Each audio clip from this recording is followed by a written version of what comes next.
My name's Lauren, and I just turned 15 when everything in my life changed.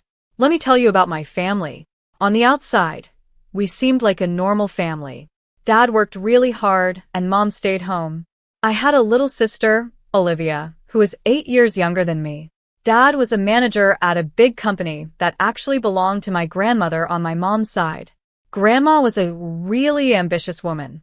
She started with some laundromats and later grew the business by making laundry detergents and household cleaning products. When she decided to retire, she offered the company to Mom, but Mom didn't want it, so Dad took over. That's when things started to get complicated. I remember the day everything fell apart. I was in my room trying to focus on my homework when I heard Mom yelling at Dad downstairs. "You're nothing but a loser, Frank. This is my house, my family's business. You should be thankful I let you run it."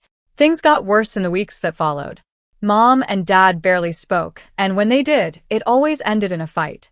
I tried to keep Olivia busy, but even at 7 years old, she knew something was wrong. Then came the day that changed everything. I came home from school to find Dad standing in the living room with a suitcase by his feet. "Dad," I said, my voice shaking. "What's going on?" He walked over and pulled me into a tight hug. "I'm sorry, sweetheart," he said. "I can't stay here anymore.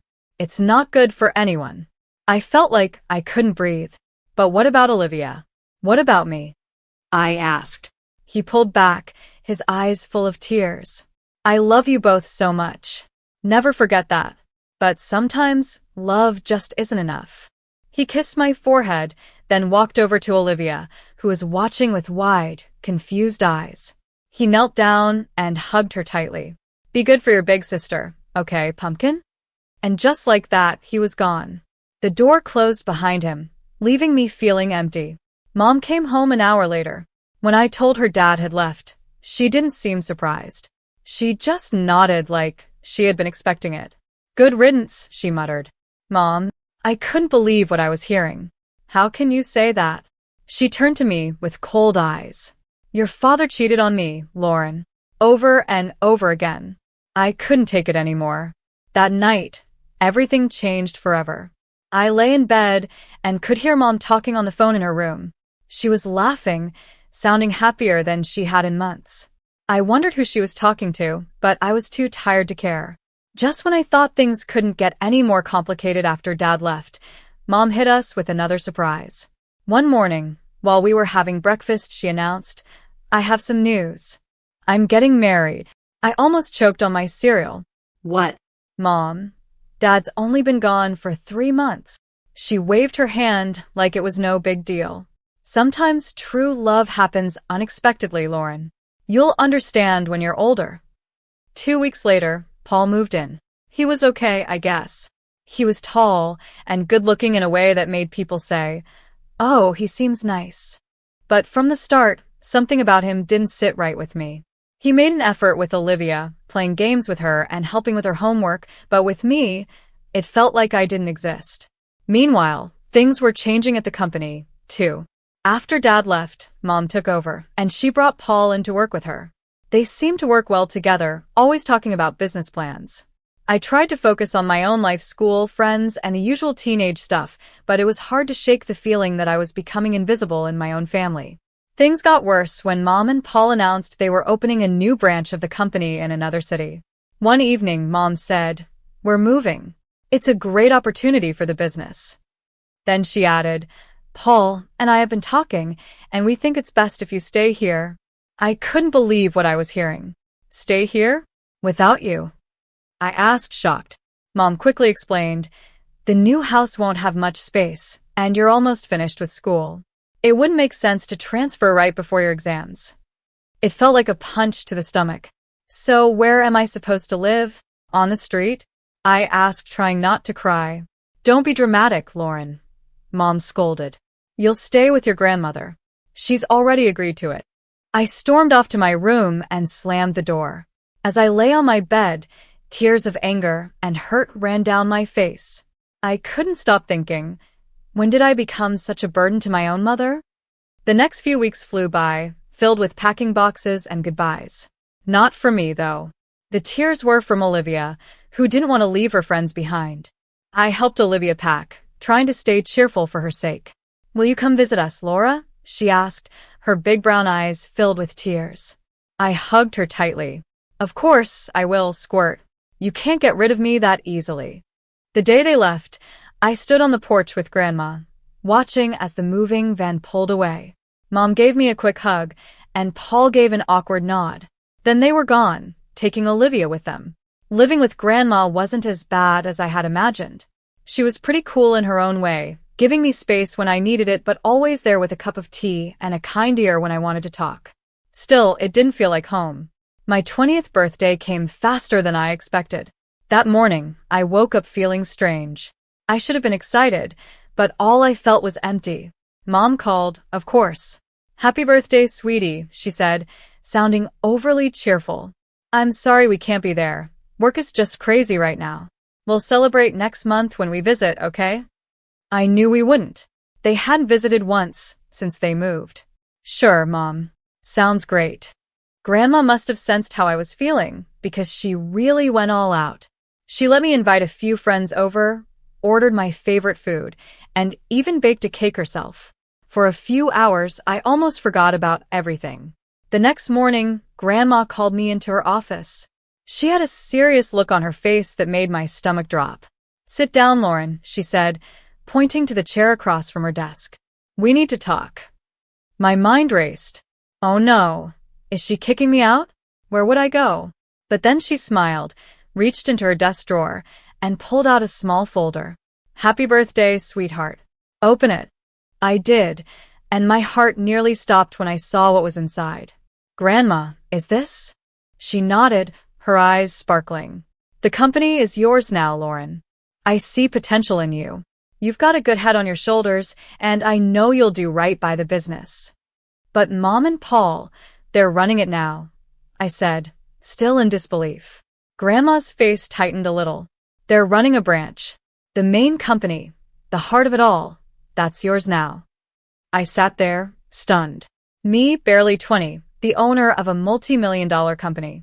It felt like a dream or maybe a nightmare. I don't know what to say. I finally managed.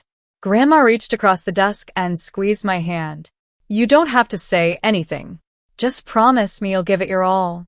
I nodded, still in shock. I will. I promise. She leaned back, satisfied. Good. Now, I have one more piece of advice for you, and I want you to listen carefully. I leaned in, hanging on to every word Grandma said. Call your father, she told me. There's more to the story than you know. Talk to him, even if it's just as a consultant, but hear him out. It took me a whole week to find the courage to call Dad. We decided to meet at a small cafe downtown. When I saw him, my heart tightened. He looked older, tired, but his eyes brightened when he saw me. There was an awkward silence at first, but then everything spilled out: the divorce, Mom's remarriage, the move, and Grandma's gift. Dad listened quietly, his face showing all kinds of emotions. When I finished, he took a deep breath. Laura, there's something you need to know about the divorce. Then he told me everything. How Mom never respected him, always putting him down and calling him a loser, making him feel worthless. He explained how, after a huge fight, he got drunk and made the biggest mistake of his life. I cheated on her, he admitted, his voice heavy with guilt. I regretted it right away, but your mother used it against me. She threatened to take everything, even you and Olivia. She wanted me to leave, give her all the property, and pay alimony. I sat there shocked. This didn't sound like the Mom I thought I knew. Why didn't you fight it? I asked. Dad looked at me with sadness and love in his eyes. Because of you and Olivia. I didn't want you both to go through a messy, public divorce. I thought this would be easier. As we talked, it felt like a huge weight was lifted off my chest. For the first time in a long time, I felt like I had my dad back. Before we left, I took a deep breath and asked, Dad, how would you feel about helping me with the company as a consultant? His smile was all the answer I needed. The next few months were a whirlwind. I studied for exams, spent long nights cramming, and before I knew it, I was standing on stage at my high school graduation with a diploma in hand. Grandma was in the audience, smiling proudly. Mom and Paul were nowhere to be seen, but by then, I'd learned not to expect much from them. As summer came, I focused on college applications. With Grandma's support and Dad cheering me on from afar, I aimed high. When the acceptance letters started arriving, I could hardly believe it. But the biggest surprise came when I opened the financial aid package for my top choice. Full ride. I stared at the letter in disbelief. Grandma cheered and pulled me into a hug. I knew you could do it, kiddo. All those late nights and competitions paid off.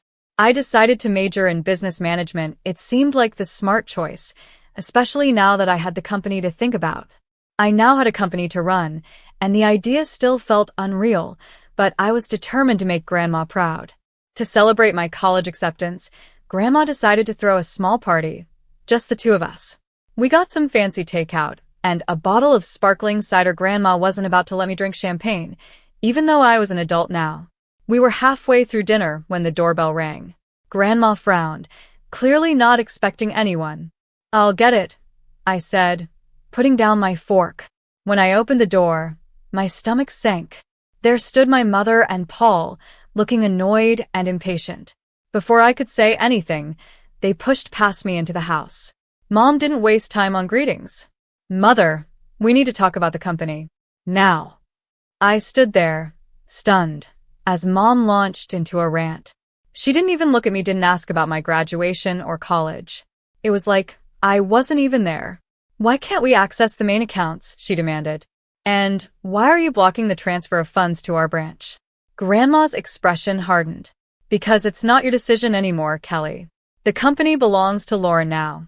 She's the one who will decide its future and manage its finances." The room went silent. I could feel the tension hanging in the air.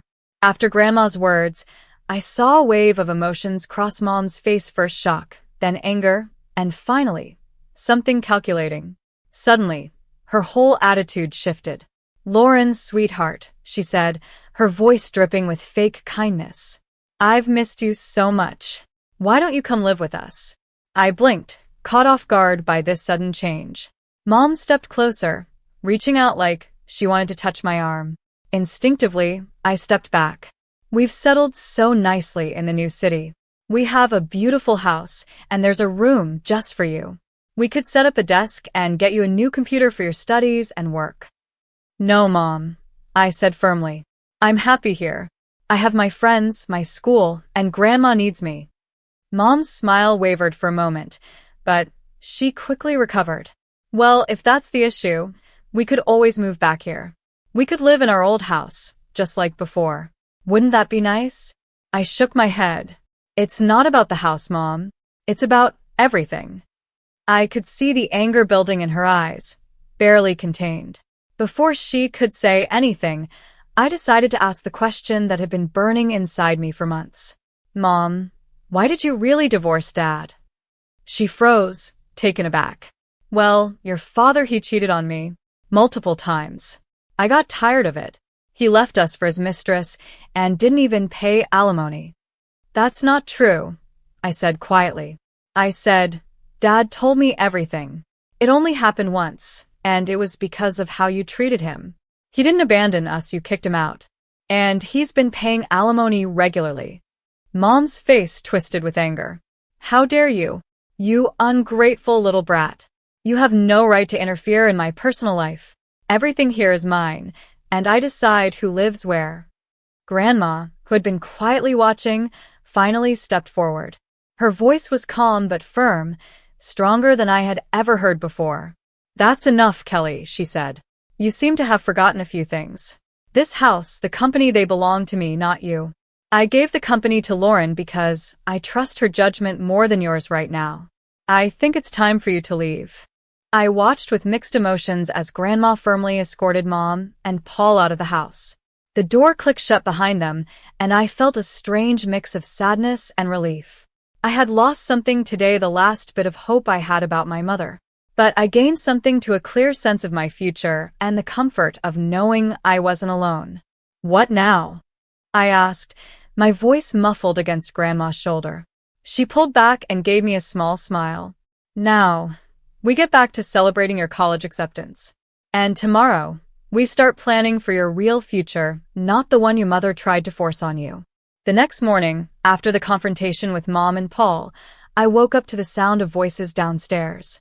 Curious, I crept down the stairs and peeked into the living room.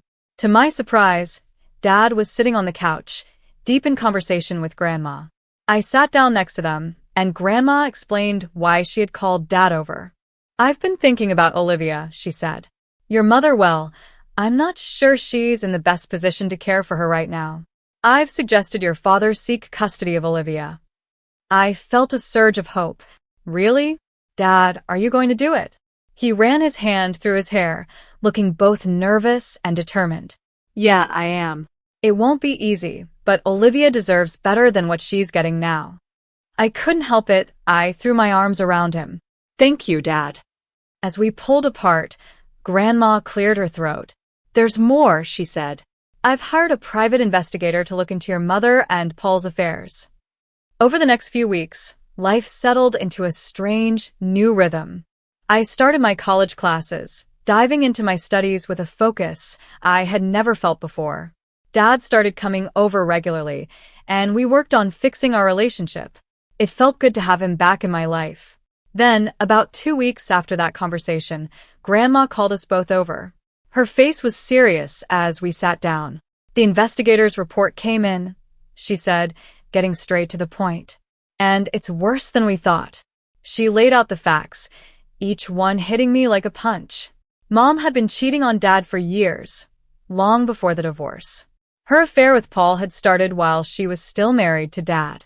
There were hotel receipts, records of expensive gifts, all of it painting a clear picture. But that wasn't even the worst part. "Paul is a con man," Grandma said, her voice firm. "He's done this before. He charms wealthy women, convinces them to move their money, and then runs off with it." I felt sick. "So, when they wanted to move the company's money," Grandma nodded. "Exactly. He was planning to steal it and disappear." We sat in silence, each lost in our thoughts. Finally, Grandma said we needed to confront Mom with the truth. We set the meeting for the next day. Mom arrived at Grandma's house, looking annoyed and impatient. Her expression changed when she saw Dad was there too. What followed was one of the hardest conversations I've ever been part of.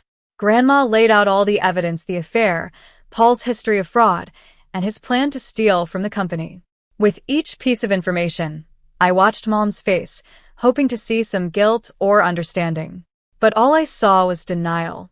"This is ridiculous," Mom said, sounding defensive. "Paul loves me. He would never do that.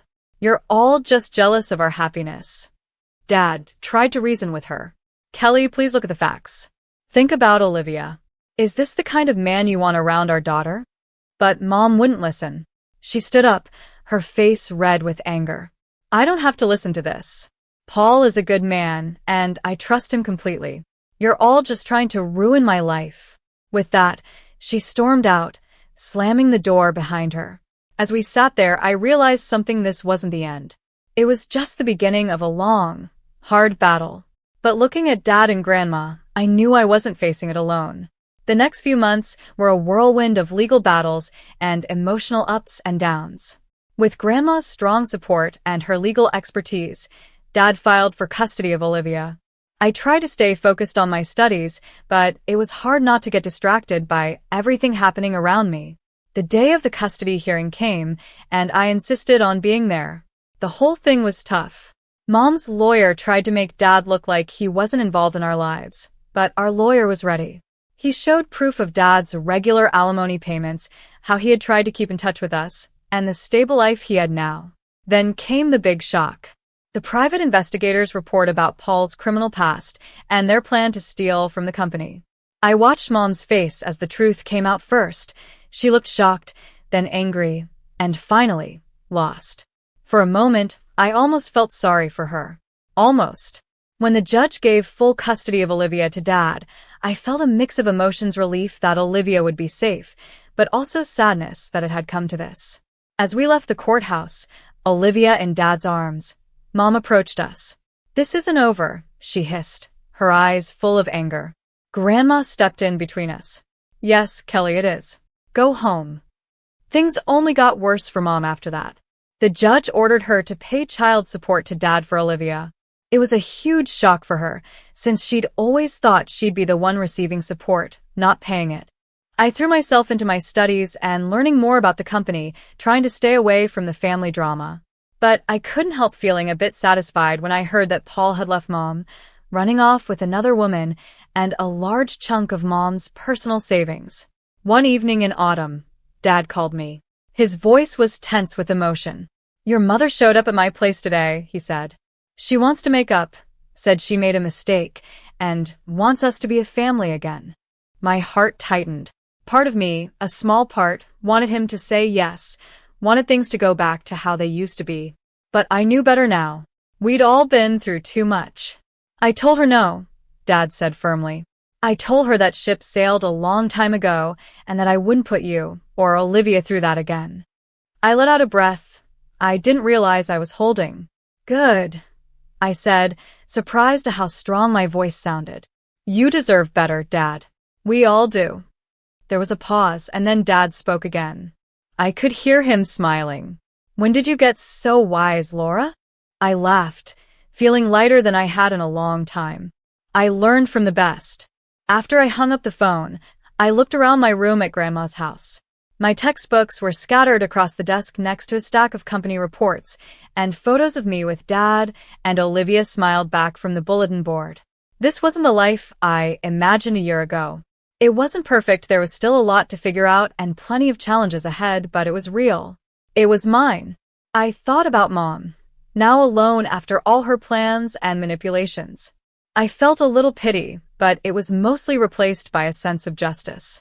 She made her choices, and now she had to deal with the consequences. As for me, I had a family that loved me, a company to run, and a future full of possibilities. It wasn't the path I expected, but standing at the start of my new life, I realized something important. Time flew by as I balanced college and managing a multi-million-dollar company. Before I knew it, I was halfway through my degree, buried in textbooks and financial reports. The weekdays were filled with lectures and late-night study sessions, but the weekends were sacred. Every Sunday, I packed my bag and headed home to Dad and Olivia. The moment I walked in, Olivia would run to me, yelling, "Laura," and tackle me with a hug. At 12, she was all long legs and boundless energy. Dad would step out of the kitchen, usually wearing an apron, just in time for dinner. He'd grin and say, "Just in time for a meal." Those weekends became my anchor. We'd eat dinner together, with Olivia excitedly talking about her week at school, while Dad and I discussed the company. After Olivia went to bed, Dad and I would often stay up late, going over business strategies. Thursdays were always spent at Grandma's, where she cooked up a feast, filling the house with the smell of roast chicken and apple pie. After lunch, we'd sit on the porch, talking about everything and nothing. "I always knew you had it in you, Lauren," Grandma would say, squeezing my hand. As graduation got closer, I felt both excited and nervous. Dad, true to his word, was running the company smoothly while also preparing me to take over. One evening, he told me, "I'm ready to hand over the reins whenever you are." I hugged him tightly. "Thank you, Dad, for everything." Life wasn't perfect, and there were still challenges ahead, decisions to make and a company to manage. But as I looked at my little family, Dad, Olivia, and Grandma, I knew we could face anything together.